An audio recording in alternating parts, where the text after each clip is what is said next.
You're having a good time on the couch with your friends. You're having a good time in the bed alone. You're having a good time watching TV.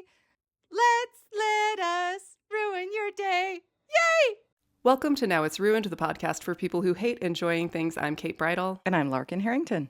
And today we are so excited because it is our first ever guest episode. So we will introduce our guest very soon and get to that. But first, as ever, housekeeping. Current stats from our states, the state-to-state war that I have incited for listenership. Washington State, still smoking everybody. They're way ahead. But New York and California, we're neck and neck. New York dropped the ball, fell behind. California is now, don't our New York listeners. Sorry. You've got me competitive. I know, yeah. So East Coast versus West Coast. So yeah, West Coast is dominating, but also Illinois. Illinois is now overtaken New York. So what? Our Midwest contingent also strong. So please, as ever, tell your friends, tell your enemies, spread the word, rate, review. We've got some others popping up too. We got Utah, so now we just need Colorado, and we'll have a straight line connecting the East Coast to the West Coast all the way across the U.S. It'll do it, guys. It'll really tickle her brain. So let's. Yeah, she needs that connection. Get someone in Oregon, we complete the West Coast. So that would be cool. We're pretty close on the East Coast too, to be honest. But yeah. Come on, keep spreading. All right. Also, we will have a patron shout out at the end of this episode. So please stay tuned for that.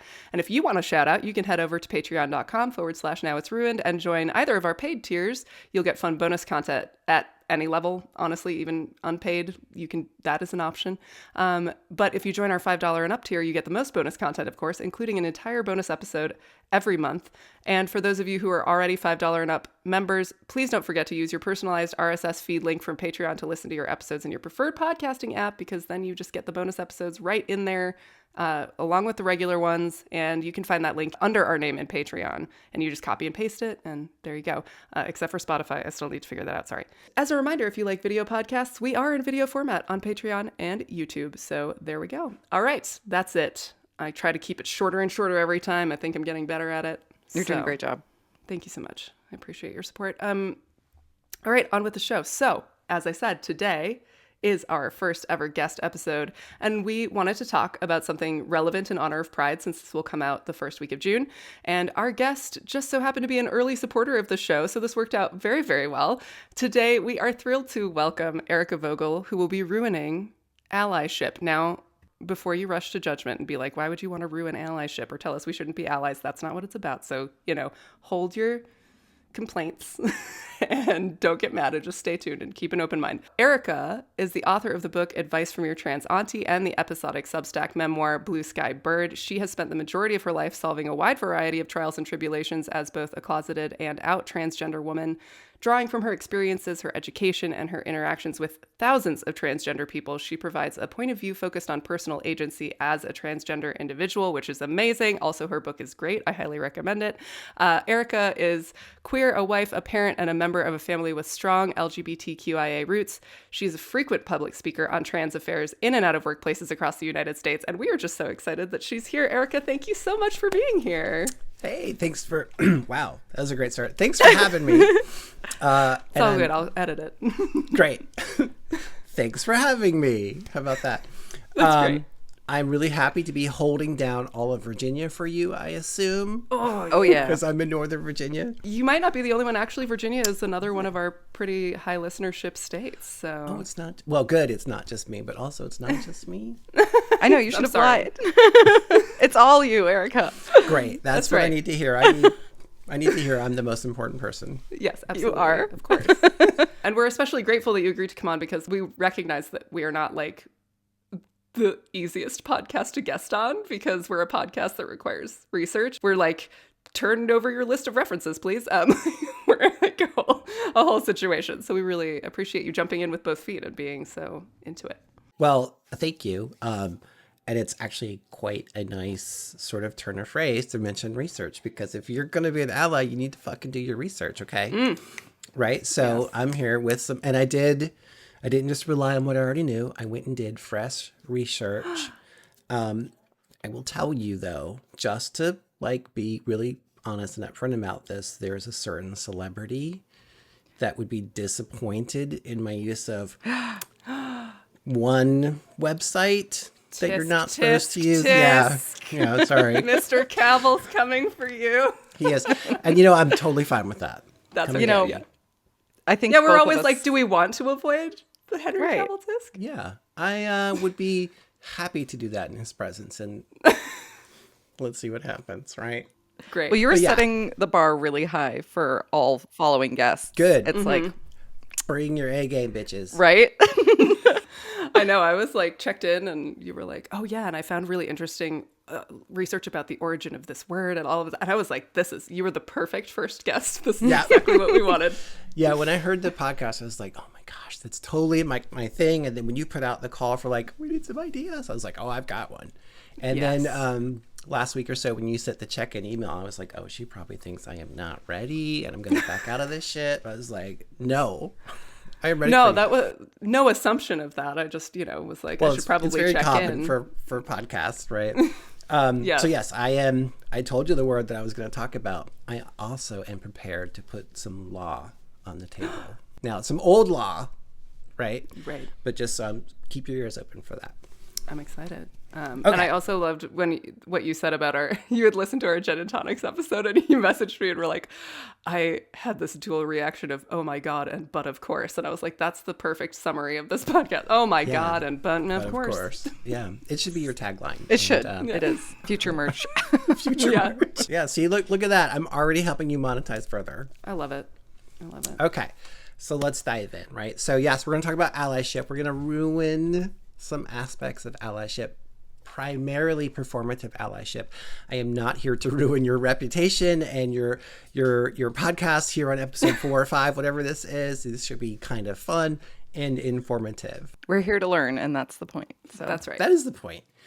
Okay, so yeah, we're gonna go on a little allyship journey. But before we can kind of go into some of the esoteric and sort of the frankly grim things that you all like, we kind of need to set the bar a little bit. So what is allyship? I can give a definition, or if you guys want to give me your ideas on what allyship might be. I don't want to put you on the spot though. No, I think that's a great way to start. I think for me, allyship is all about listening.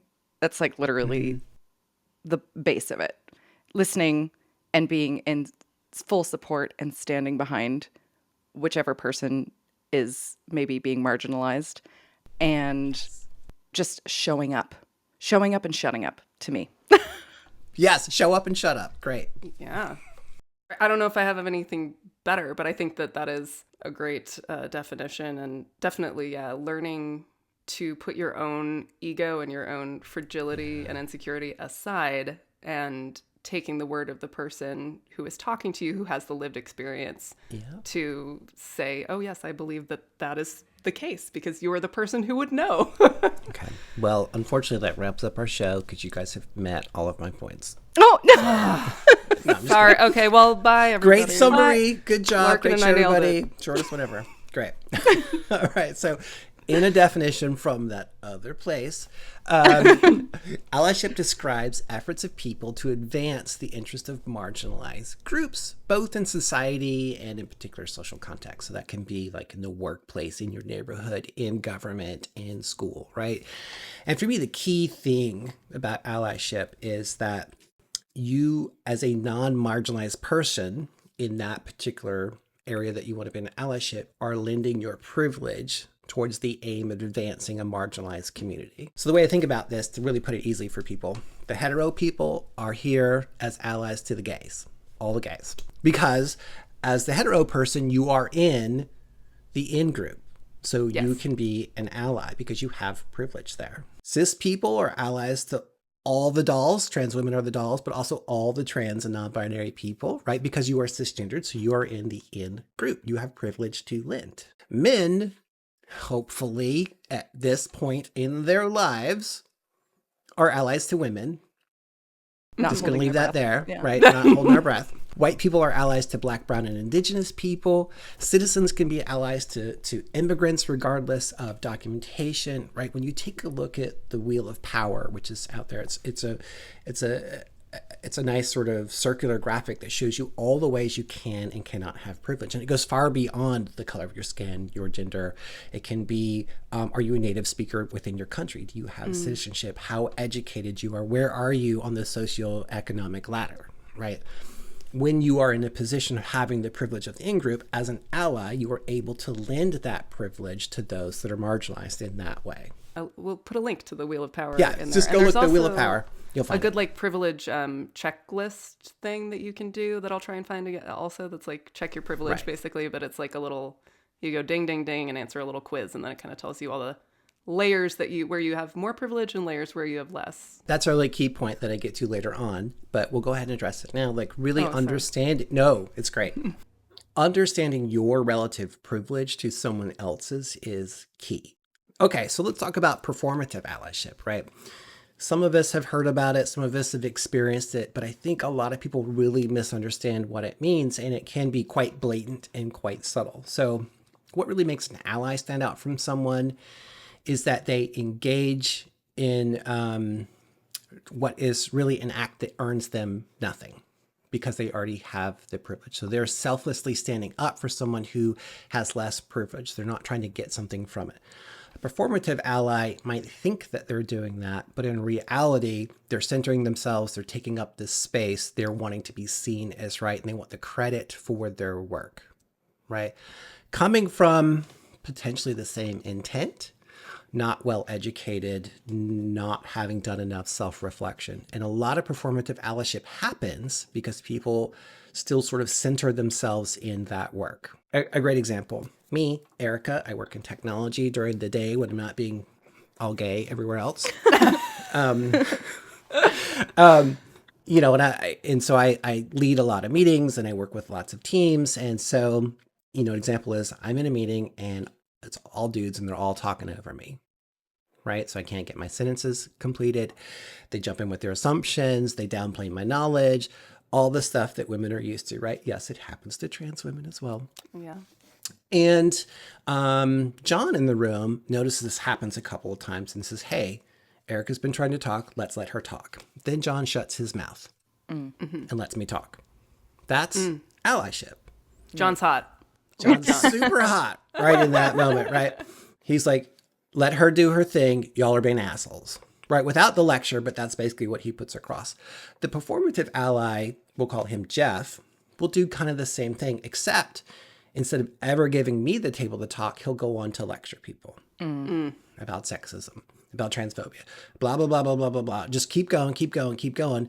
Meeting ends. I never got to say anything either in terms of like, hey, standing up for myself, or in just needing to get the thing done that I needed to get done in that meeting. So they basically take up all this space. I think that's like one of the main disconnects between people when they're trying to figure out allyship. Allyship is an active, selfless act. You should always be amplifying, not taking up space for. So those are good two working examples to kind of help you put it in your mind the correct way. So good allyship versus performative allyship, like educate yourself versus asking others to educate you. Oh, right? Ooh, lots of head shaking and lots of sounds. Yes. That was a learning experience for me for sure. Like when because I did used to be a very much in the performative allyship camp. And of course, 100% believing that I was not, that was not my motivation. I mean, that's the thing, right? Yeah. It has to be pointed out to you and you have to be able to take that. I have benefited from a lot of people pointing me in the right direction in terms of, you know, dimensions of diversity outside of being trans or queer, right?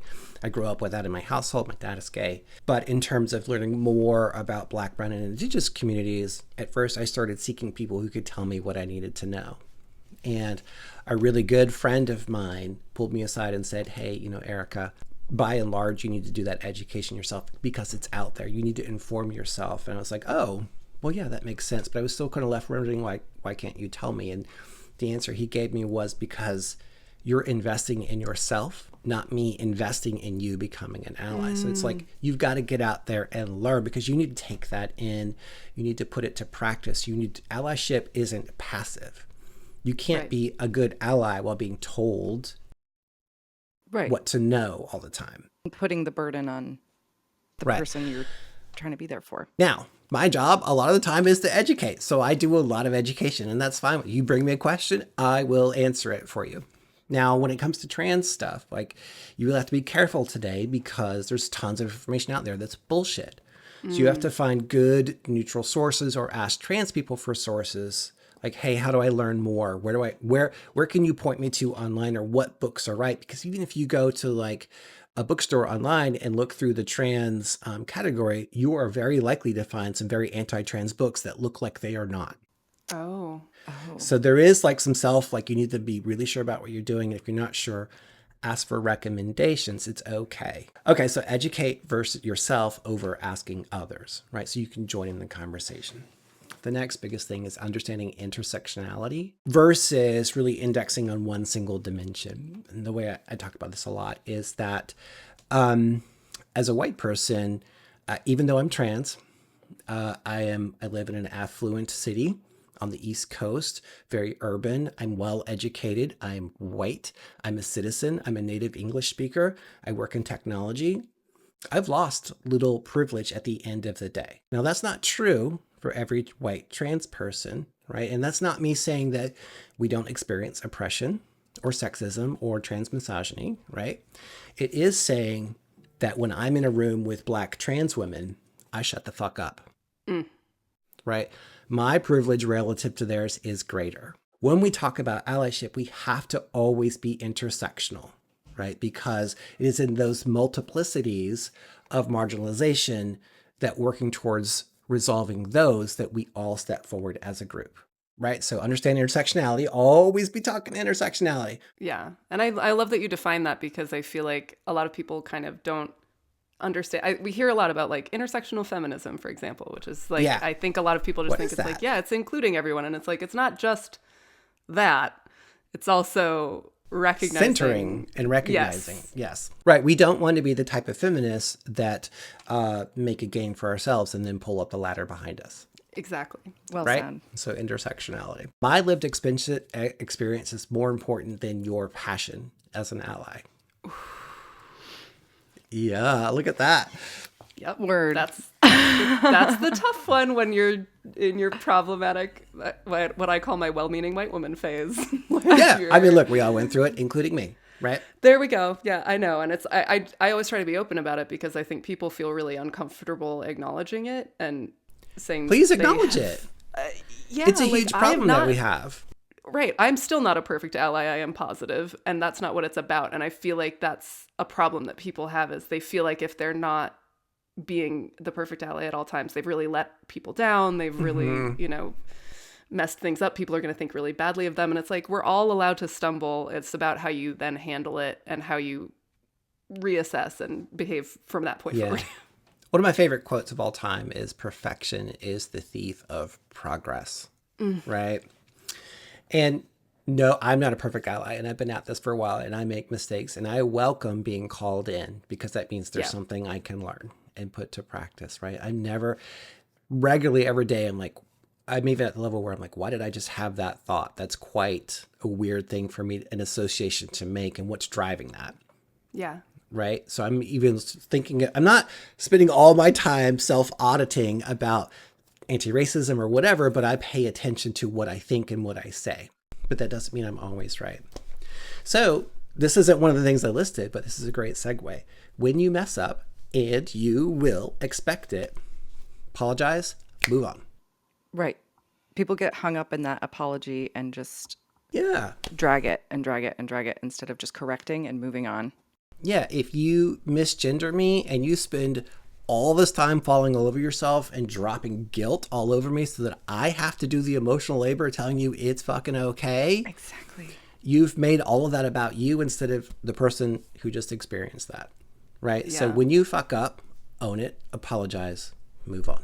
I think it's a hard one, especially for people who, Larkin and I are both deeply mortified anytime we say anything that could cause any level of anyone to be even slightly upset. And so when you're that kind of person, your impulse is, of course, to be like as apologetic as possible and explain yourself. It takes a lot to learn that that's not the move. And Larkin, I'm interested to hear about your perspective on, like, if you had the allyship stumbles that like I feel like I have had, because I feel like to me you're like you've been an activist since birth, and like you've always been She is so much perfection. ahead of She is me. perfection. She's beauty, she is grace. No. She is giving pinnacle. She's giving perfect ally. Oh, absolutely not. No, every nod that you see every time Erica has said anything so far, I'm like, I've felt it personally, but I also, that's a stumble. I remember that cringe moment where I realized that, when my trans friends were like, Larkin, I know that you love me, but the apology is putting the work on me. You have to stop putting the work on me. And I had to learn that. And like, it's an everyday learn, right? Yes. And the intersectionality part of it, which is why I'm so glad you brought that up, Erica, and you said it so eloquently. That's the part where we get caught up, is because I feel like true, allies and activists go, well, I'm doing the work, but they're forgetting the intersectionality part of it and going, well, I might have all this knowledge about, my trans friend, but I'm not knowledgeable about the Black trans friend that I have, because Or it's the a complete, disabled. or the disabled, or every single person that we deal with on a day-to-day basis is dealing with a different struggle and a different level of privilege. That brings me to a point that I also didn't write down, but this is what happens when y'all start talking, get me going. I'm gonna bring it up. I love Great. it. Most often we find ourselves in allyship because we know someone we want to be an ally to. And that's particularly true for the LGBTQIA plus, community, which we are kind of like centering on here because it's Pride, right? But it's all marginalized communities. And we over-index on that person we know's experience and reflect that as everybody's experience. My experience, you guys know me now as a white trans woman, is not all of trans women's experience. Certainly not Black trans women. There's a lot of things that I do differently than other people, and you have to get beyond, well, my friend does it this way, so this way everybody does it. That's going to get you in trouble super duper fast. Be your friend's ally in the way that they need you to understand. Being the ally to the community is something different. Okay, so listen to people who've been doing this work for a long time instead of you taking up the space. Like, this is common sense. Like, when you get into allyship or you get around people who know more than you do, listen. No one needs you to come in and own the room. Just listen. And then finally, amplify marginalized voices instead of amplifying your own. So the way I relay this is, if we're out somewhere together and something happens that's sort of anti-trans to me, what I need you two to do is stand behind me, because I'm gonna fucking read someone to filth, right? Oh my God. I don't need you to do it for me. Now, if you see me being quiet and you two know me well enough to know that I am not ever fucking quiet, feel free to step in. Yeah. That's my allyship. That's what I mean by amplifying voices. You may be the only voice in the room. Use yours, right? But if there's someone in the room that can speak, that wants to speak, stand with them and let them do their thing. Absolutely. Yeah. And do you have any advice for, like, obviously if you know someone who is marginalized, like, I know you now, if we were out at a bar, I could ask you, like, hey, if something happens, God forbid, like, what do you want? How do you want me to handle it? But is that something that you feel like we should be asking our friends who we know are marginalized? Your friends, or yes. should we just... People you don't know well, probably not. But, well, right, yeah. right? Because that's a weird thing. But I mean, just like, when you're out with your girls, you have some certain expectations. We watch our drinks, right? Mm-hmm. We make sure no one's left by themselves. Like that, some of that stuff is, quite common and still true. But if you are getting to know someone, have an honest conversation like, hey, I want to make sure I stand with you. How can I be your ally specifically? Because they are going to have likely different needs than me. But do make sure you're getting to know them first, because that can sort of kind of come off as self-serving in a way. Yeah. So do the groundwork of being like, hey, we're friends, right? Right. When we had Vanessa Joy on my previous podcast, one of the things we asked her was, okay, so in the event that we post a clip and it gets some transphobic comment, do you want us to block, delete, fight for you? Yeah. What's your preference? And so I was going to ask you that too at some point, about this one. She was like, just delete them and block them, and I know that some people are like, I think it's important to actually engage with that. Even if you don't change that person's mind, somebody else might read it and it's meaningful. That's a great one. Just because so much happens online today, people feel this ability to be their worst selves. Like, I've traveled across this country as trans. I've been to some very rural areas, and I've never had anybody say anything to my face. We've gotten some looks. Of course, look, I'm 5'11", I'm 200 pounds. I've got the body of a retired Olympic swimmer, right? I'm a big gal. But no one has ever said anything to me. No one's ever had a problem with me in the bathrooms, whatever, right? So there is something particular about online where people feel like they can be their worst selves without any threat of their social standing, because in person things really change. Yeah. So what I do is I read all my comments, because I want my comment section to be, A, it's another opportunity for me to do some more education, right? Yeah. But B, I don't want someone to read through that and be like, oh my God, I can't be in this conversation that Erica's having, because it's too triggering. So my preference is pretty much these days, like, if it's a question that's ignorant, or maybe they're needing some more information, I'll answer that. Yeah. But if they're just an asshole, like, block and delete. Honestly, I don't care. You guys, however you want to run your show, if you want to run those comments, fantastic. If you want to fight back, fantastic. You do you, but this is your show. And I probably will not be reading the comments on it the way I do in my other profile. So whatever you want to do is fine. But it's so good that you asked me that question. Well, good. Yeah. And that's how I run things on my pages as well, just generally speaking. Like, even if I'm not talking about something controversial, I'm like, if you're clearly just coming in here to troll and be a jerk and make people feel horrible, I'm not engaging with you. I'm not feeding you. I think that was a really good question, Kate. Like you said, like, it's a good instance of Erica being able to say, look, how easy that was. I feel like there are a lot of performative questions, and I don't know if you have like an example off the top of your head that you can give us, maybe like an educational moment, just for, because there are questions that I've seen in person, right, that are like, and I can't think of one immediately right now, but where it's like, see this question I'm asking? For you. Like, there's quite a few that comes trans people's way, because we are just macabre and too interested about people's bodies and the bullshit like that. So usually the first way that I interact with someone new that's kind of coming to my circle, where I'm probably the first trans person they're interacting with. And let's be honest, like, we're maybe 1% of the population. For most people, I am the first trans person they are ever interacting with. So I am expecting some shit. I usually get questions along the lines of like, how were things with your wife? What have you done with your medical care? People feel a right to ask me questions they would not ask. Like, I would not ask you guys about what's going on in your pants ever. And it comes from women a lot. Oh, right? Yeah. And I do feel like, to Larkin's point of like, women asking you that question to be like, hey, look, I'm willing to engage in this conversation. See what an ally I am, because I'm asking you about it. I am. And then it's I'm asking you to center my desire to be titillated, right? Right. But it can also be in terms of like, well, don't you think trans people should maybe do things this way? I'm like, girl, you don't know trans people. Why are you speaking for like, Excuse me? Yeah. Like, how about you tell me the situation you're thinking of and asking me what you might need to know about that, right? Performative allyship really requires you to put someone back into the box that non-allies already want you in. Think of it that way. The performative ally hasn't learned to let you out of the box. They're justifying it and using it to shame other people and censor themselves. Thank you. That.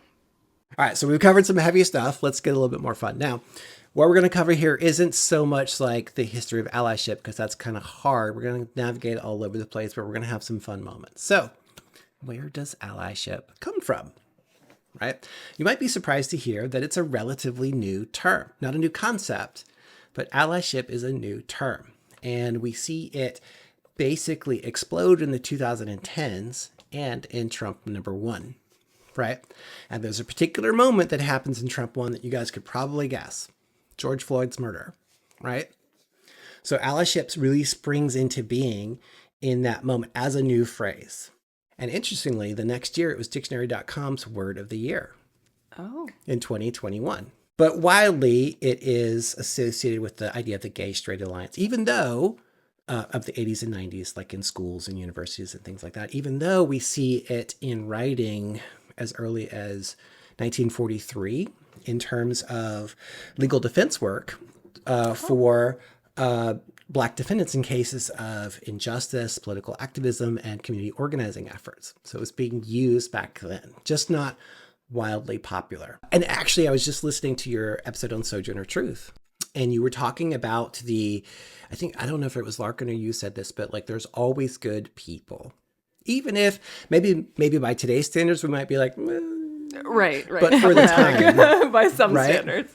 She had benefactors that helped her along her path at various points in time, right? Mm-hmm. I'm thinking about the money she got to the get Quakers her kid back, the famous Maddie Styles. Maddie Styles. White rapper Maddie Styles. rapper Possible Maddie bounty Styles. hunter. No one knows. Mm-hmm. Ally? Question mark. He did help her get her kid back. Right. One of my favorite things about this word is that it is a neologism. Do you guys know what a neologism is? No. I couldn't give you the definition. It's clicking. Right. And You use these words all Like the it's time. a new something. It is. Right, yeah, Latin, right? So a neologism is a newly formed word, term, or phrase. Oh. Now, it can be made up of existing words, right? But they're given a new meaning or they're combined together. And so the key is it has to achieve popular recognition and becomes part of the common lexicon. Here's a couple of good ones, like hangry, right? You're hungry and angry. That's me a lot of the time. Now, can you guys think of any things that you might think of as a neologism? I've got some good ones, but I want to see what you can come up with. Using the word Ohio as is it Gen Z or Gen Alpha? Yes, Yes, exactly. Lame. That's It's so Ohio. lame, right? And then when I say that to my 13-year-old, he just falls on the floor and dies. right, literally dead. Dead. Never. He was no Riz. No, Riz. Yeah. No Oh Riz. God. My brother-in-law is like, I've learned the best parenting trick to get them to stop saying something annoying is to just start using it yourself as often Absolutely. as possible. He And then they'll just- be like, oh. Is so embarrassed. Yeah, and so that's the neologism, not because Ohio's a new word. We know it's not. It's actually a state, right? But it's been given new meaning in the lexicon. Somehow deciding Ohio is lame, I guess. My husband's it's from sad Ohio there. and he agrees. Yeah, I lived there. It's I mean, it just- sounds lame, right? sorry, But Ohio. Doom scrolling is another one, Doom scrolling. Yeah. right? Two words that stand on their own, but it means that you're on social media looking through all the worst shit and you're just getting more and more depressed. My favorite, and I think the favorite of all the gays, brunch, Brunch. right? I do love brunch. Breakfast and lunch, right? You know, have some brunch every day. Here's one that's amazing because it has an entirely different meaning until about 3 or 4 years ago. I wonder Woke. if it's... Oh. I had a Right? filthier one. No, okay, tell us. There's an etymologist that I follow on Instagram, and he just talks about the origins of words and stuff. And he was talking about phrases taking on new meanings.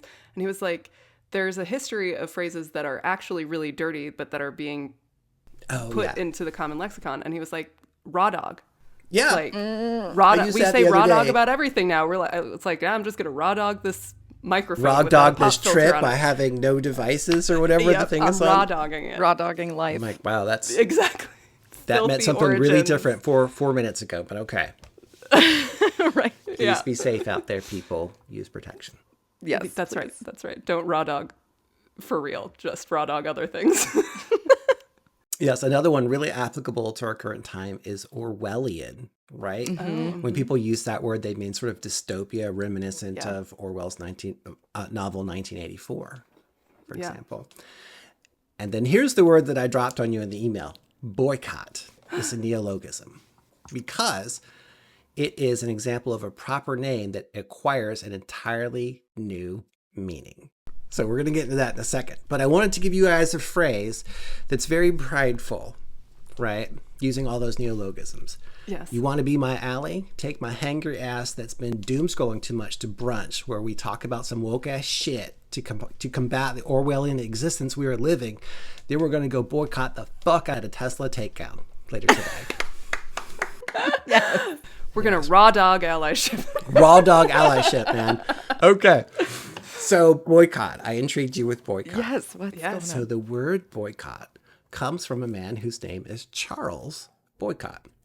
You will not be surprised to know he is English. He lived from 1832 to 1897. He was a British infantry officer who, after flunking out of the military academy, bought his commission, which was apparently a thing for about 200 years. What? You just Until, sucked, but as long as you were rich, you could. I mean, that's how a lot of That stuff sounds works, about doesn't it? right? Yeah. Oh my God. But of course. But of course. You know, after leaving the military, he has lots of ups and downs in his career because he's a fuckface, basically, right? And he goes to work for this guy named Lord Erne, who has a 1,500-acre estate in County Mayo, Ireland. So one of his duties is to collect the rents from tenants, and he makes 10% per rent he collects off of this land. It's really incumbent upon him to get these rents whatever way that he can. He also, this is my favorite thing about this awful man, because he sounds very much like someone who's on Pennsylvania Avenue. He held a belief in the divine right of the masters and the tendency to behave as he saw fit without regard to other people's point of view or feelings. Wow. It's quite a stance, Mr. Boycott. Yes.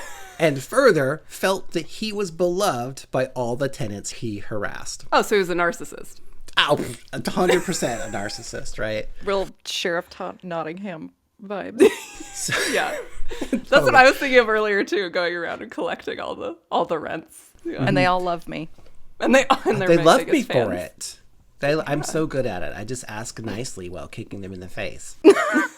But that's not all. He levied all kinds of nuisance fees against any tenant on the land that he could.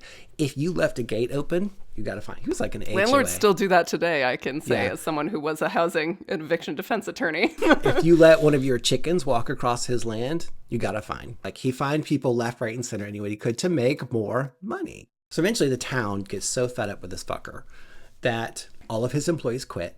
There's some shit goes down, right? But eventually all of his employees quit. Then the town bands together and refuse to serve him in any way. He can't go to the pub and get a drink or a meal. He can't get the blacksmith to work on any of his tools or his horses.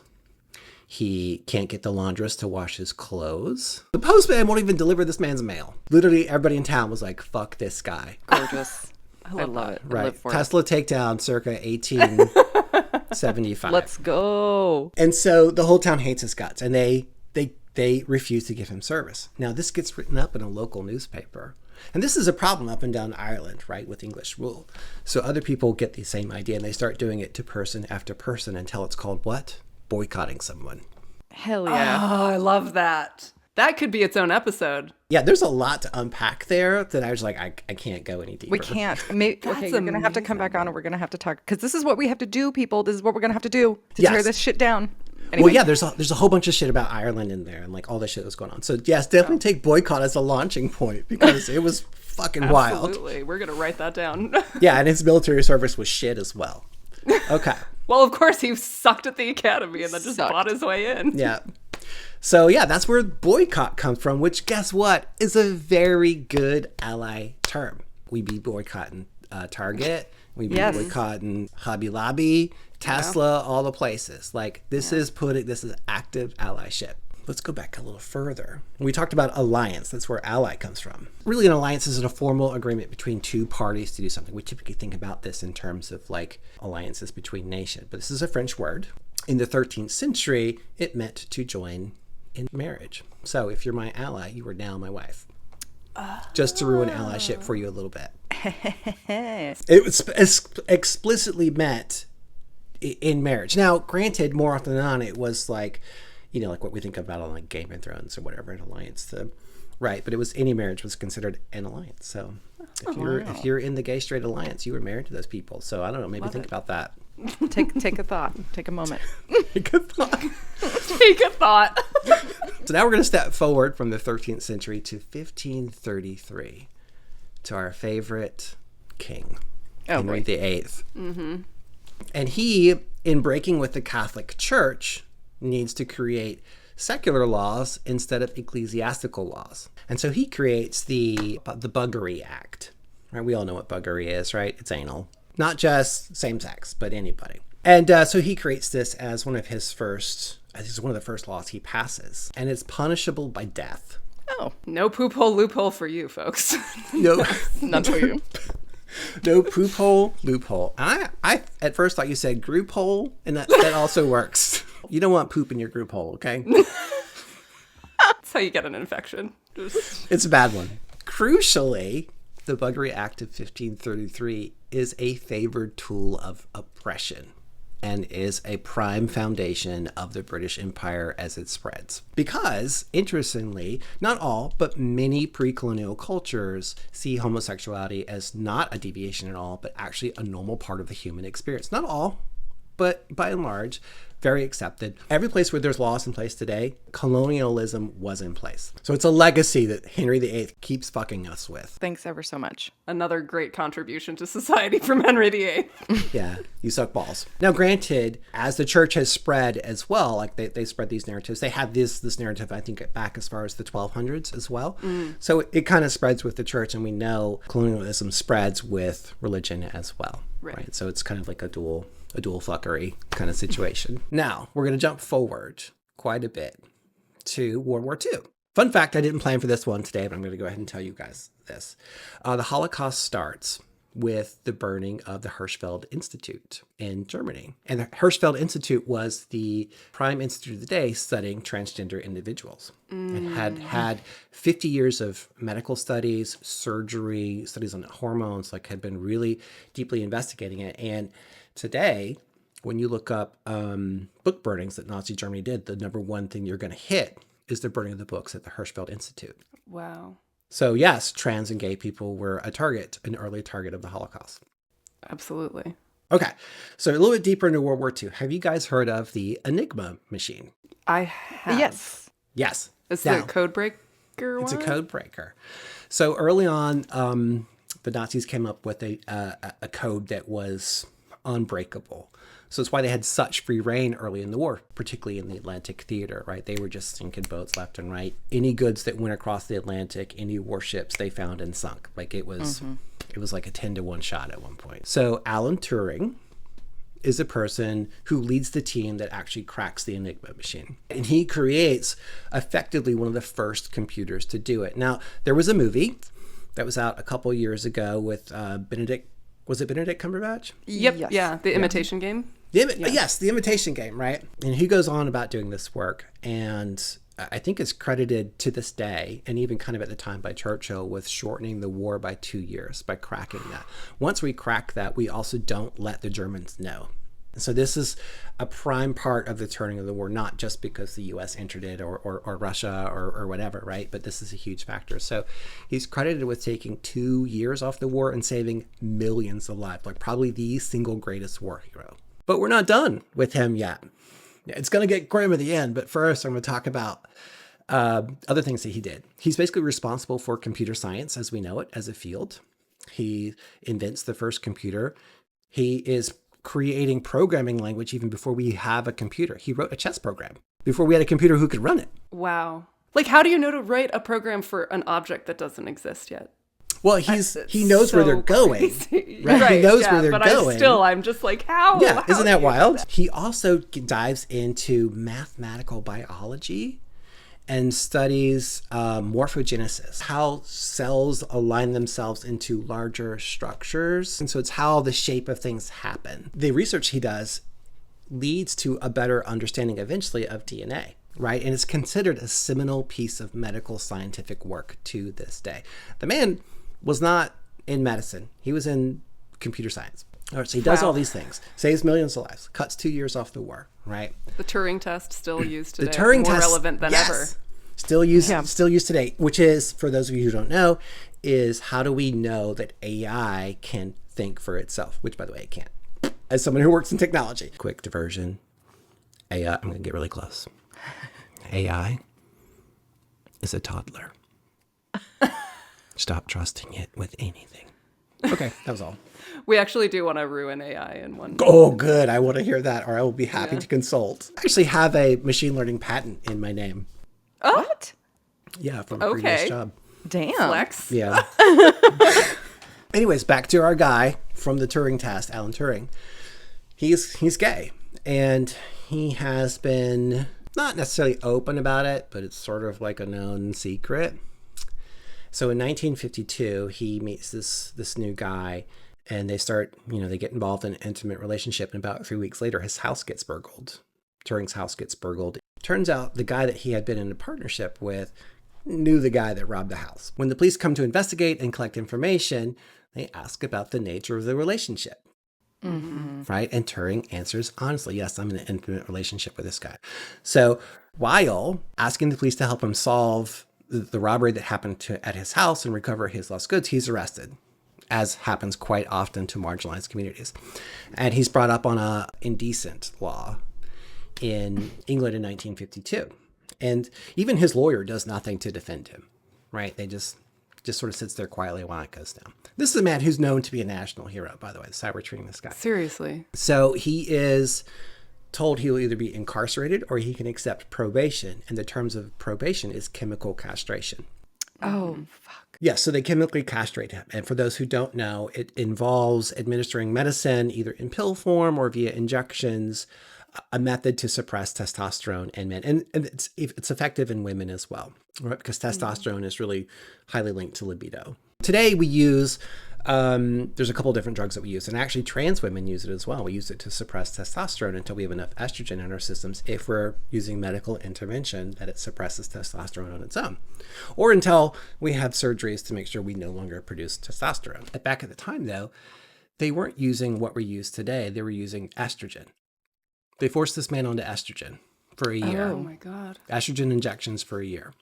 He not only saw his libido diminish and disappear, he grew breasts.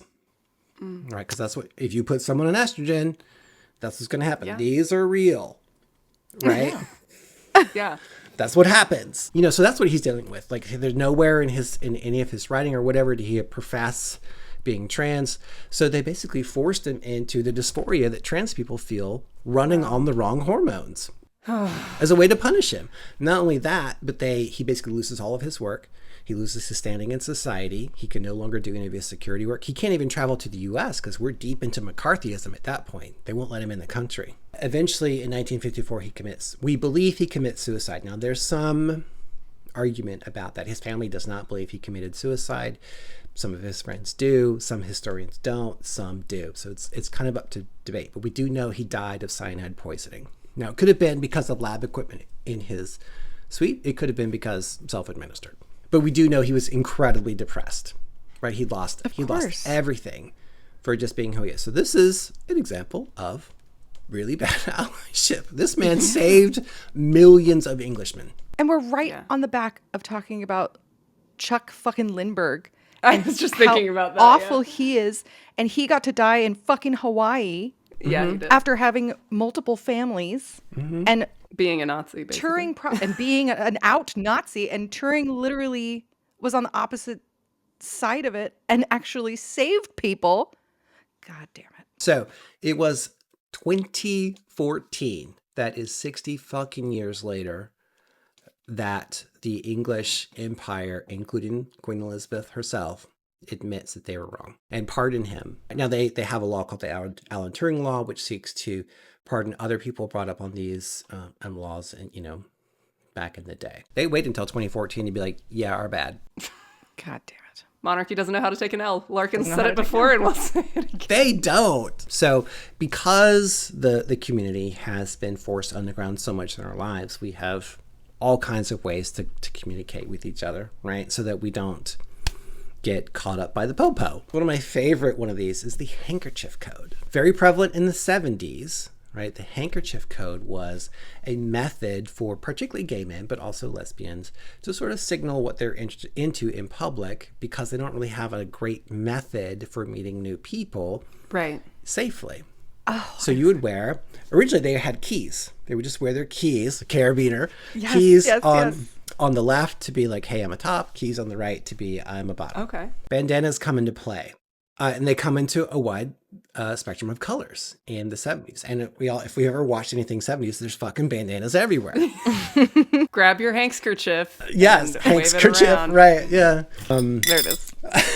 So, the color of your handkerchief denotes what you're into. The pocket you wear it in, left or right, denotes whether you are top or bottom, or active or passive. There's a whole sect of the gay community that are leathermen. They're really into leather. They're sort of the people that drive this. And you could just go look up the handkerchief code, and there's like a whole list of all the things. A white handkerchief means that you are looking to engage in a handy, right? Okay. In your left pocket, you want a handy. You wear it in your right. You want to give one. Now, there's like anal. There's oral. there's poop, there's piss, like, you know, there's All a the color for kinks. everything. Yeah, all the kinks are That's there. amazing. And you can let people know what you're into. Meanwhile, it flies under the radar because no one knows what that is. Hell, into the 80s, you start seeing, you know, like rock bands wearing bandanas all over the fucking place. Famously, Bruce Springsteen's album, we love a Bruce Springsteen right now, his Born in the USA album, which, by the way, isn't about patriotism, you fuckers. You uncultured idiot. Go read those lyrics. It was actually originally named Vietnam, was the name of that song. Wow, I didn't know that. Because it's about Vietnam, right? Right. But he changed it because it was going to be used in a movie, and then it wasn't used in the movie. If you look at the album art, it was famous in the 80s because I'm an 80s baby. Because we see a glorious picture of Bruce's butt in jeans. Yep. And there is a red, what looks like a handkerchief in his right pocket. It's actually his favorite baseball hat that he was given by, like, I think his uncle or something. Oh. But at the I always thought it was a time, handkerchief. it caused quite a little kerfuffle in the gay community because they thought, oh man, this man is signaling that he is into receiving fisting.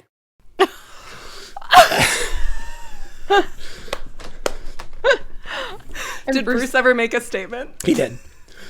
He went on to describe at length what that hat was. There's a whole, like, if you go search it, like the queerness of Bruce Springsteen. And in that, while demonstrably not queer himself, he embodies quite a few queer exemplars, particularly for butch lesbian women. They love this man because he is giving the type of masculinity that they want to mirror. So he's famously a friend of the community, right? Love it. But just a little, so that's the handkerchief code. The code words were hugely popular as well. Now, we still have some in play today. Current one is, do you listen to Girl in Red? And your answer might be, no, I listen to Sweater Weather. The question was, are you a lesbian? And the answer was, no, I'm bi. Oh. Larkin, locked and loaded for you. You listen to Sweater Weather. Sure do. Another one that was popular in the World War II era and still kind of persisted, I remember hearing it as a kid in the 80s, is, are you a friend of Dorothy? Yes, that one I've Someone heard. just said that to my friend Chris. He just said that to me, and I was like, I've never heard that one. Really? Right. Wizard of Oz. Yeah. Judy Garland. Judy Garland, big friend, like a big way to figure it out. Here's a really great story that I love about this. In the 70s, this was still flying around. In the Chicago area, the Naval was investigating this term because they thought it was seditious. They were trying to hunt down gay men in the Navy, but they were unaware of the meaning behind the phrase, and they believed that Dorothy was actually a real fucking person. So they kept trying to find Dorothy to haul her in. Oh my God. Because she was the ring the homosexuals were all hiding in. I love that so. Oh my God. That's so stupid. But of course, the government in the 70s pulled that bullshit, right? I want to know, like, what their mental image of Dorothy was. Like, Oh, God who knows. did they think Dorothy was? They're such sweet, innocent summer childs, I guess. Seriously. There needs Oh to my be a God. movie of this. Oh my, because they would do that today. I'm sorry, Kate. I love you so much, but the straight brain. You don't What? apologize to me. It's all good. It's so. I don't. Oh, that's amazing. They went looking for Dorothy. And They had to did not find her. That bitch. That bitch. She's fucking Lining over all the these Navy. dudes up and letting them have sex with each other. Okay, here's another one. Have you heard the rumors of Marie Antoinette? That was the way to ask back in the day if you were a lesbian. Now, because history fucking hates women, here's the deal. It's rooted in the great dislike of the French people that they had for their queen. So much so that they started to portray her in pornographic cartoons and pamphlets created to accuse her of all sorts of things, including performing indecent acts with women. Oh. So that is all my wild and weird and wonderful facts to you today about allyship. So let's sum up really quickly. Like, performative allyship always centers the feelings of the non-marginalized. We've learned some good allyship. We've learned some bad allyship, right? It's a title earned and never taken. You can say, like, hey, I'm an ally to the community. Great. Love that. Love to hear that. But your deeds better be backing that shit up. We've always been here, the LGBTQI plus community, and it has been, at least in Western European cultures, a tool of oppressors to criminalize what has always been true. There you go. That's my story. Oh my God, and but of course. Oh my God. Oh my God, and But of course. Fuck you, Henry VIII. Fuck you, colonizers. All that bullshit. Yeah. That's another recurring thing. Fuck you, Henry VIII, and fuck you, colonizers. No, this was perfect. It's like, well researched, obviously, which we appreciate, but also like, you know, with a great mix of your own personal perspective and, you know, education about the topic of allyship, but then also some fun history stuff, which you know we love. So yeah, this was I knew that you guys would like it, fantastic. and it's the kind of thing that I love, like learning weird facts. And you know, I think it kind of speaks to like, this is why education is important. Context is key, particularly as an ally. You're coming from a privileged space trying to help marginalized communities make advancements, and you need to understand context. Did you need all the context I gave you? No, but it's fucking fun. But understanding what we've been through, the links we've had to go to find each other, is important context. Understanding what bad allyship looks like versus good allyship, and that that it should be active, not passive. I'm not asking you to take a hit for me, but I am asking you to stand with me. And finally, like, I know we all live online. Online activism is not activism. Yes. It's not. Right? I love that you like my posts and you know, whatever, but that you got to get beyond that. There is something you can do in your community. You can join PFLAG. You can work on community activism. You can work on mutual aid. Just get out there in your local area and help represent marginalized communities. That's way more important than you like in my posts. Clicktivism, right? Yes. But you can donate as well. Like for some people like me, I don't even know if I'm sure there's something in my area, but I'm in Donate. the middle of nowhere. It's No, hard. sorry But about yeah, donating is something that you can also do. There's something at least to online activism if you really can't get out of the house. Yes. We know that's not possible for everybody. There is something you can be part of, you know, phone banks. You can hopefully donate money. You can help organize virtually, right? But like donate to ASLU. They're the ones that are fighting, you know, doing the legal defense right now. If there's protests going on, protest groups going on, they need, you probably know this, Kate, they need legal defense funds in case shit goes down. You can organize food drives. You can make sure your homeless shelter has what they need. You can work with your church to create allyship groups. Like there's so much that you can do that doesn't involve your phone and utilizes your phone. Just don't let it stop there. Find ways to get out there and make a difference. Liking my posts is nice. It doesn't change the point of view for the world for me. Right. And your lip service doesn't either, which is Right. part of what we've all three been talking about. It's like, talk about it all day, but I don't see you. Do something. Just it Doing doesn't have to be big. Like I'm a big proponent of like, find something small. Find something small that you can do today or tomorrow or next week. That helps. Yeah. And I love that you highlighted different services. People might be listening to this who want to be allies to any number of different communities, right? We've been And focusing, please do. as we said, on the LGBTQIA because it's Pride. But It's Pride, yeah.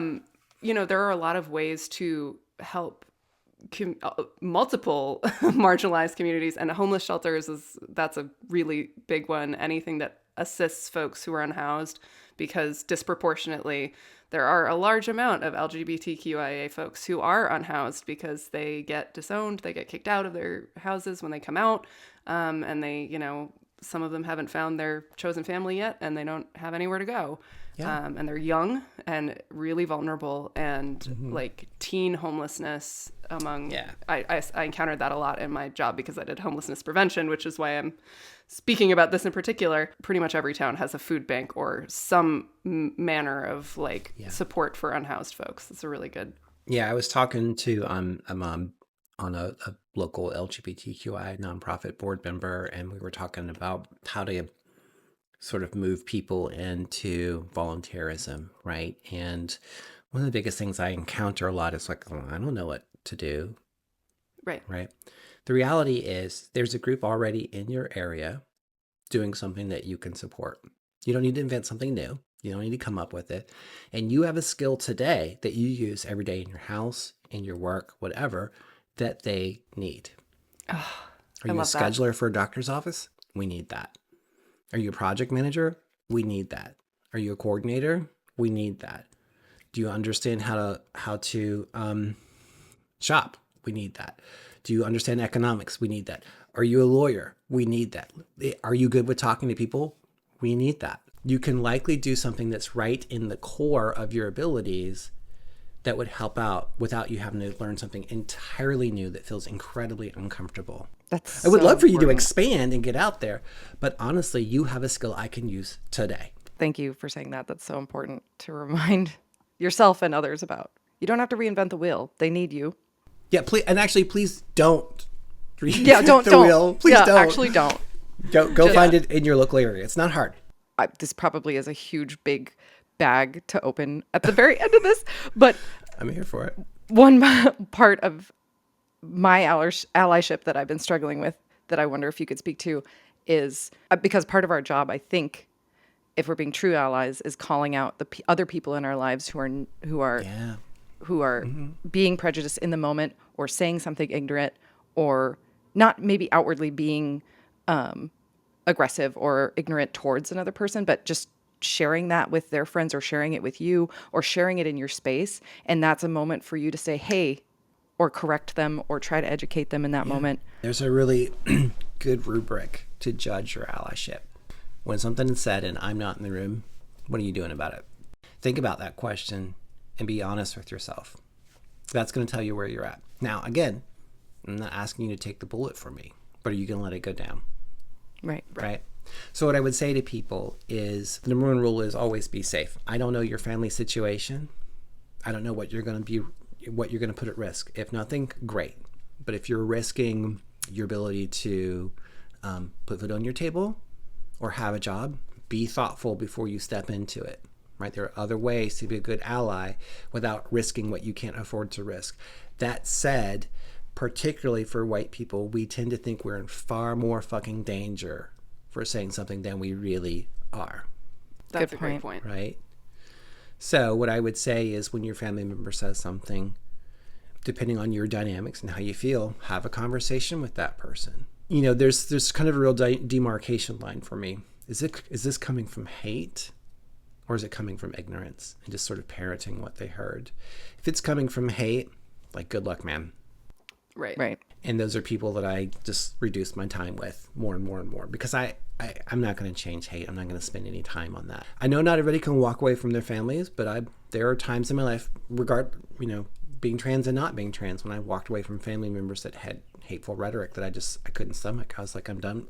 Listen, blood is important, but it's not more important than your integrity. But if it's ill-informed, find a way to inform them. Normalize it. Now, I wouldn't advocate that you give out personal details of your friends, but if it's you two, you can be like, hey, I have a couple of trans friends, and one has explicitly told me, Erica, that I can talk about her and her life and what an awesome, amazing fucking gal she is. Often, it's based in fear because they have no lived experience around that marginalized community, and they've been handed beliefs by those who are up to something much more nefarious. I just feel like in this day and age, it's gotten a lot harder because the internet has made everyone an expert on everything, right? So everyone is like, they've found some research or whatever it is to back up their point of view, and they know these talking points at this point.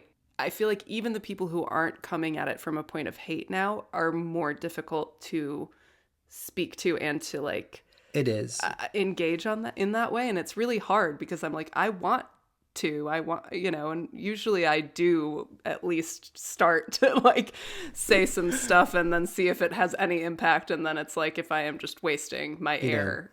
Risk reward is still important. Mm-hmm. I want you to be safe. I want you to be my ally. I don't want you to be my dead ally or my ally on the street. Right.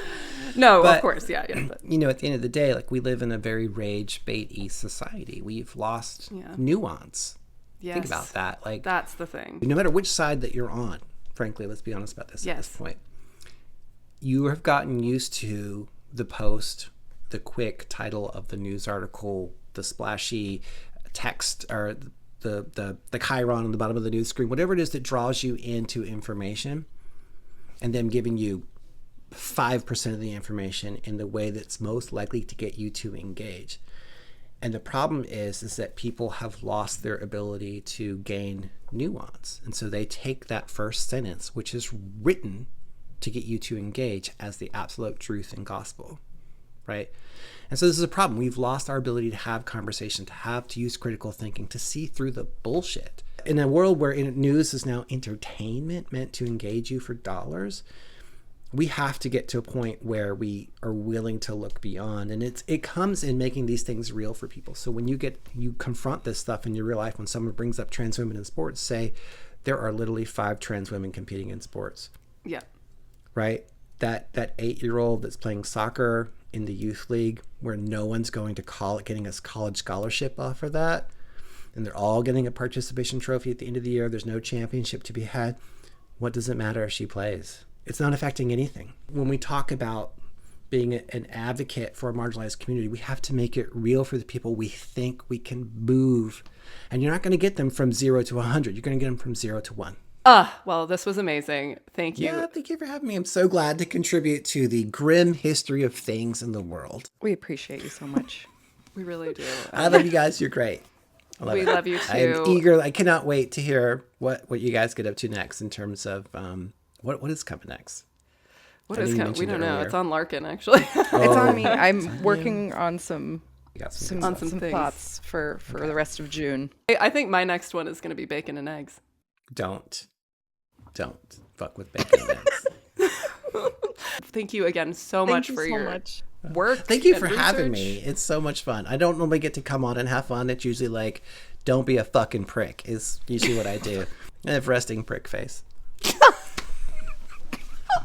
I love that. I'm going to start using resting prick face for people like Mark Zuckerberg. Yeah. Oh, yeah. Is there anything, just before you go, that you would like to promote besides the book? Obviously, we will put a link in the show notes to where you can get that.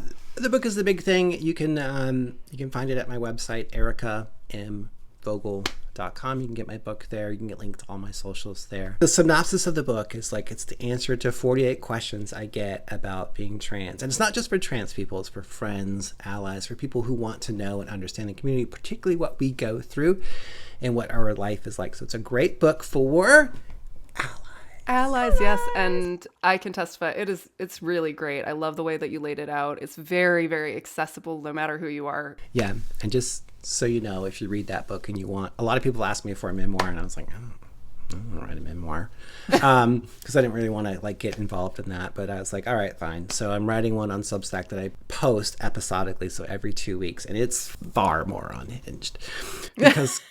Girls, there are some things that Erica has been through in her life that are wild. My mom was the biggest white collar pot dealer in Atlanta. I'm all in just The for mayor, that. the fucking mayor, and and the chief of police would come to our house to get their stuff. Oh, shut up. Not lying. That's why we never got raided. That's why I never had any friends come to my house. It turns out. His parents are like, don't go over there. That's amazing. If you want to hear about some wild shit, follow me on Substack. Absolutely. Done. Say Go less. subscribe to all the things. All right, so as promised, we do have a new paid patron. Thank you so much, Braden Hay, for joining. As I said at the top of the show, please follow us on Patreon, YouTube, Instagram, subscribe on your favorite podcast app so you never miss an episode. Rate, review, spread the word, tell your friends, tell your enemies, and we will catch you next time.